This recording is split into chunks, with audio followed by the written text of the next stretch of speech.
ಅಧ್ಯಾಯ 38.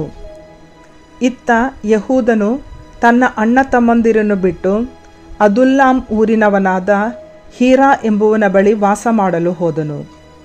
ಅಲ್ಲಿ ಕಾನಾನ್ಯಳಾದ ಒಬ್ಬ ಮಹಿಳೆಯನ್ನು ಕಂಡು ಮದುವೆಯಾದನು. ಅವಳ ತಂದೆಯ ಹೆಸರು ಶೂಗ. ಆಕೆ ಯಹೂದನಿಗೆ ಒಂದು ಗಂಡು ಮಗುವನ್ನು ಹೆತ್ತಳು. ಅದಕ್ಕೆ ಏರಾ ಎಂದು ಹೆಸರಿಡಲಾಯಿತು. ಆಕೆ ಗರ್ಭಧರಿಸಿ ಎರಡನೆಯ ಗಂಡು ಮಗುವನ್ನು ಹೆರಲು ಅದಕ್ಕೆ ಓನಾನ ಎಂದು ಹೆಸರಿಡಲಾಯಿತು. ಮತ್ತೊಮ್ಮೆ ಆಕೆ ಗರ್ಭಿಣಿಯಾಗಿ ಗಂಡು ಮಗುವನ್ನು ಹೆತ್ತಳು. ಅದಕ್ಕೆ ಶೇಲಹ ಎಂದು ಹೆಸರಿಟ್ಟಳು. ಆಕೆ ಈ ಮಗುವನ್ನು ಹೆರುವಾಗ ಯಹೂದನು ಕೇಜೀಬ್ ಊರಿನಲ್ಲಿದ್ದನು. ಯಹೂದನು ತನ್ನ ಜ್ಯೇಷ್ಠ ಪುತ್ರ ಏರನಿಗೆ ತಾಮಾರ್ ಎಂಬ ಹೆಣ್ಣನ್ನು ತಂದು ಮದುವೆ ಮಾಡಿದನು. ಆದರೆ ಯಹೂದನ ಈ ಹಿರಿಯ ಮಗ ಸರ್ವೇಶ್ವರ ಸ್ವಾಮಿಯ ದೃಷ್ಟಿಯಲ್ಲಿ ಕೆಟ್ಟವನಾಗಿದ್ದನು. ಆದ್ದರಿಂದ ಸರ್ವೇಶ್ವರ ಅವನನ್ನು ಸಾವಿಗೀಡು ಮಾಡಿದರು. ಬಳಿಕ ಯಹೂದನು ಓನಾನನಿಗೆ, ನೀನು ನಿನ್ನ ಅತ್ತಿಗೆಯನ್ನು ಮದುವೆ ಮಾಡಿಕೊಂಡು ಮೈದುನ ಧರ್ಮಕ್ಕನುಸಾರ ನಿನ್ನ ಅಣ್ಣನಿಗೆ ಸಂತತಿಯನ್ನು ಹುಟ್ಟಿಸು ಎಂದನು. ಆದರೆ ಓನಾನನು ಹೀಗೆ ಆಗುವ ಸಂತಾನ ತನ್ನದ್ದಾಗುವುದಿಲ್ಲವೆಂದು ತಿಳಿದುಕೊಂಡನು. ಅಣ್ಣನಿಗೆ ಸಂತತಿ ಹುಟ್ಟಿಸಲು ಅವನು ಒಪ್ಪಲಿಲ್ಲ. ತನ್ನ ಅತ್ತಿಗೆಯಲ್ಲಿ ಸಂಭೋಗ ಮಾಡುವಾಗಲೆಲ್ಲ ತನ್ನ ವೀರ್ಯವನ್ನು ಹಾಸಿಗೆ ಪಾಲು ಮಾಡುತ್ತಿದ್ದನು. ಈ ನಡತೆ ಸರ್ವೇಶ್ವರ ಸ್ವಾಮಿಯ ದೃಷ್ಟಿಯಲ್ಲಿ ಕೆಟ್ಟದ್ದಾಗಿತ್ತು. ಆದ್ದರಿಂದ ಸರ್ವೇಶ್ವರ ಅವನನ್ನು ಸಾವಿಗೀಡು ಮಾಡಿದರು. ಅನಂತರ ಯಹೂದನು ಬಹುಶಃ ಶೇಲಹನು ಕೂಡ ತನ್ನ ಅಣ್ಣಂದಿರಂತೆ ಸತ್ತಾನೆಂದು ಆಲೋಚಿಸಿ ತನ್ನ ಸೊಸೆ ತಾಮಾರಳಿಗೆ, ನನ್ನ ಮಗ ಶೇಲಹನು ಪ್ರಾಯಸ್ಥನಾಗುವ ತನಕ ನೀನು ವಿಧವೆಯಾಗಿ ತವರು ಮನೆಯಲ್ಲಿರು ಎಂದು ನೆವ ಹೇಳಿದನು. ಅಂತೆಯೇ ಅವಳು ತವರು ಮನೆಗೆ ಹೋಗಿ ಅಲ್ಲೇ ವಾಸ ಮಾಡಿದಳು. ಬಹಳ ದಿನಗಳಾದ ಮೇಲೆ ಯಹೂದನ ಹೆಂಡತಿಯಾಗಿದ್ದ ಶೂಗನ ಮಗಳು ತೀರಿ ಹೋದಳು. ದುಃಖ ಶಮನವಾದ ಮೇಲೆ ಯಹೂದನು ತನ್ನ ಕುರಿಗಳಿಗೆ ಉಣ್ಣೆ ಕತ್ತರಿಸುವವರಿದ್ದ ತಿಮ್ನಾ ಊರಿಗೆ ಹೋದನು. ಅದುಲ್ಯಾಮದ ತನ್ನ ಗೆಳೆಯ ಹೀರಾ ಅವನ ಜೊತೆಯಲ್ಲಿ ಹೋದನು. ಮಾವನು ತನ್ನ ಕುರಿಗಳ ಉಣ್ಣೆ ಕತ್ತರಿಸುವುದಕ್ಕಾಗಿ ತಿಮ್ನಾ ಊರಿಗೆ ಹೊರಟಿದ್ದಾರೆಂಬ ಸಮಾಚಾರ ತಾಮಾರಳಿಗೆ ಮುಟ್ಟಿತು. ಆಗ ಆಕೆ, ಶೇಲಹನು ಪ್ರಾಯಸ್ಥನಾಗಿದ್ದರೂ ನನ್ನನ್ನು ಅವನಿಗೆ ಮದುವೆ ಮಾಡಿಕೊಡಲಿಲ್ಲವಲ್ಲ ಎಂದುಕೊಂಡು ತನ್ನ ವಿಧವೆ ವಸ್ತ್ರಗಳನ್ನು ತೆಗೆದಿಟ್ಟಳು. ಮುಸುಕನ್ನು ಹಾಕಿಕೊಂಡು ತನ್ನನ್ನೇ ಮರೆಸಿಕೊಂಡಳು. ತಿಮ್ನಾ ಊರಿನ ದಾರಿಯಲ್ಲಿ ಇರುವ ಎನಯಿಮ್ ಊರಿನ ಬಾಗಿಲ ಬಳಿಯಲ್ಲೇ ಕುಳಿತುಕೊಂಡಳು.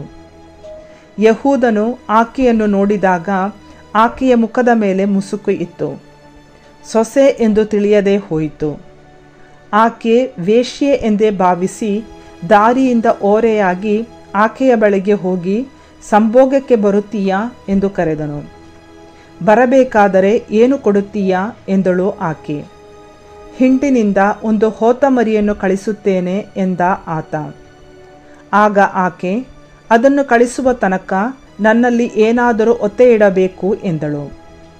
ಏನು ಒತ್ತೆ ಇಡಬೇಕು ಎಂದು ಅವನು ಕೇಳಲು ಆಕೆ, ನಿನ್ನ ಮುದ್ರೆ ಉಂಗುರ, ಅದರ ದಾರ ಮತ್ತು ನಿನ್ನ ಕೈಗೋಲು, ಈ ಮೂರನ್ನು ಇಡು ಎಂದಳು. ಅವನು ಅವುಗಳನ್ನು ಕೊಟ್ಟು ಆಕೆಯನ್ನು ಸಂಭೋಗಿಸಿದನು. ಆಕೆ ಅವನಿಗೆ ಗರ್ಭವತಿ ಆದಳು. ಮನೆಗೆ ಬಂದ ಮೇಲೆ ತಾನು ಹಾಕಿಕೊಂಡಿದ್ದ ಮುಸುಕನ್ನು ತೆಗೆದಿಟ್ಟು ವಿಧವೆಯ ವಸ್ತ್ರಗಳನ್ನು ಮತ್ತೆ ಉಟ್ಟುಕೊಂಡಳು.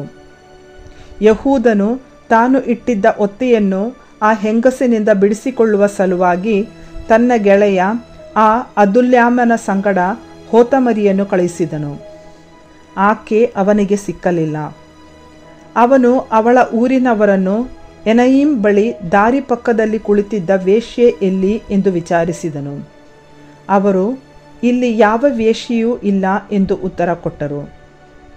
ಅವನು ಯಹೂದನ ಬಳಿಗೆ ಹಿಂದಿರುಗಿ ಬಂದು, ನಾನು ಅವಳನ್ನು ಕಾಣಲಿಲ್ಲ. ವಿಚಾರಿಸಿದಾಗ ಆ ಊರಿನವರು, ಇಲ್ಲಿ ಯಾವ ವೇಶ್ಯೆಯೂ ಇಲ್ಲವೆಂದರು ಎಂದು ವರದಿ ಮಾಡಿದನು. ಅದಕ್ಕೆ ಯಹೂದನು, ಇನ್ನು ನಾವು ಪರಿಹಾಸ್ಯಕ್ಕೆ ಗುರಿಯಾದೆವು. ನಾನಿಟ್ಟ ಒತ್ತೆಯನ್ನು ಅವಳೇ ಇಟ್ಟುಕೊಳ್ಳಲಿ. ನಾನಂತೂ ಹೋತ ಮರಿಯನ್ನು ಕಳಿಸಿದ್ದಾಯಿತು, ನಿನ್ನಿಂದಲೂ ಅವಳನ್ನು ಕಂಡುಹಿಡಿಯಲಾಗಲಿಲ್ಲ ಎಂದು ಸುಮ್ಮನಾದನು. ಸುಮಾರು 3 ತಿಂಗಳಾದ ಬಳಿಕ ಯಹೂದನಿಗೆ ತನ್ನ ಸೊಸೆ ತಾಮಾರಳು ವ್ಯಭಿಚಾರದಿಂದ ಗರ್ಭವತಿಯಾಗಿದ್ದಾಳೆಂಬ ಸಮಾಚಾರ ಬಂದಿತು. ಅವನು ಅವಳನ್ನು ಎಳೆದು ತನ್ನಿ ಸುಟ್ಟು ಹಾಕಬೇಕು ಎಂದನು. ಅಂತೆಯೇ ಎಳೆದು ತರುವಾಗ ಆಕೆ ತನ್ನ ಮಾವನಿಗೆ ಒತ್ತೆಯ ವಸ್ತುಗಳನ್ನು ಕಳುಹಿಸುತ್ತಾ, ಇವು ಯಾವನವೋ ಅವನಿಂದಲೇ ನಾನು ಗರ್ಭಿಣಿಯಾದದ್ದು, ಮುದ್ರೆಯುಂಗರ, ಅದರ ದಾರ ಮತ್ತು ಕೈಗೋಲು ಇವುಗಳನ್ನು ಗುರುತಿಸಿ ತಿಳಿದುಕೊಳ್ಳಬಹುದು ಎಂದು ಹೇಳಿ ಕಳುಹಿಸಿದಳು. ಯಹೂದನು ಅವುಗಳ ಗುರುತು ಹಚ್ಚಿದನು. ನಾನು ನನ್ನ ಮಗ ಶೇಲಹನನ್ನು ಆಕೆಗೆ ಮದುವೆ ಮಾಡದೆ ಹೋದೆ, ಈ ಕಾರಣ ನನಗಿಂತ ಆಕೆಯೇ ನೀತಿವಂತಳು ಎಂದುಕೊಂಡನು. ಇದಾದ ಬಳಿಕ ಅವನು ಆಕೆಯೊಡನೆ ಸಂಸರ್ಗವಿಲ್ಲದೆ ಇದ್ದನು. ತಾಮಾರಳಿಗೆ ಹೆರಿಗೆ ಕಾಲ ಬಂದಾಗ ಆಕೆಯ ಗರ್ಭದಲ್ಲಿ ಅವಳಿ ಜವಳಿ ಮಕ್ಕಳಿರುವುದು ಕಂಡುಬಂದಿತು. ಆಕೆ ಹೆರುವಾಗ ಒಂದು ಮಗು ಕೈಚಾಚಿತು. ಸೂಲಗಿತ್ತಿ ಇದು ಮೊದಲು ಬಂದದ್ದು ಎಂದು ಹೇಳಿ ಅದರ ಕೈಗೆ ಕೆಂಪು ನೂಲನ್ನು ಕಟ್ಟಿದಳು. ಆದರೆ ಅದು ಕೈಯನ್ನು ಹಿಂದಕ್ಕೆ ತೆಗೆದುಕೊಂಡಿತು. ಅದರೊಡನೆ ಇದ್ದ ಇನ್ನೊಂದು ಕೂಸು ಹೊರಗೆ ಬಂದಿತು. ಇದನ್ನು ಕಂಡ ಸೂಲಗಿತ್ತಿ, ನೀನು ಕಿತ್ತುಕೊಂಡು ಬಂದಿರುತ್ತೀಯಲ್ಲ ಎಂದಳು. ಈ ಕಾರಣ ಆ ಮಗುವಿಗೆ ಪೆರೆಚ್ ಎಂದು ಹೆಸರಾಯಿತು. ತರುವಾಯ ಕೈಗೆ ಕೆಂಪು ನೂಲು ಕಟ್ಟಿಸಿಕೊಂಡ ಕೂಸು ಹುಟ್ಟಿತು. ಅದಕ್ಕೆ ಜೆರಹ ಎಂದು ಹೆಸರಾಯಿತು.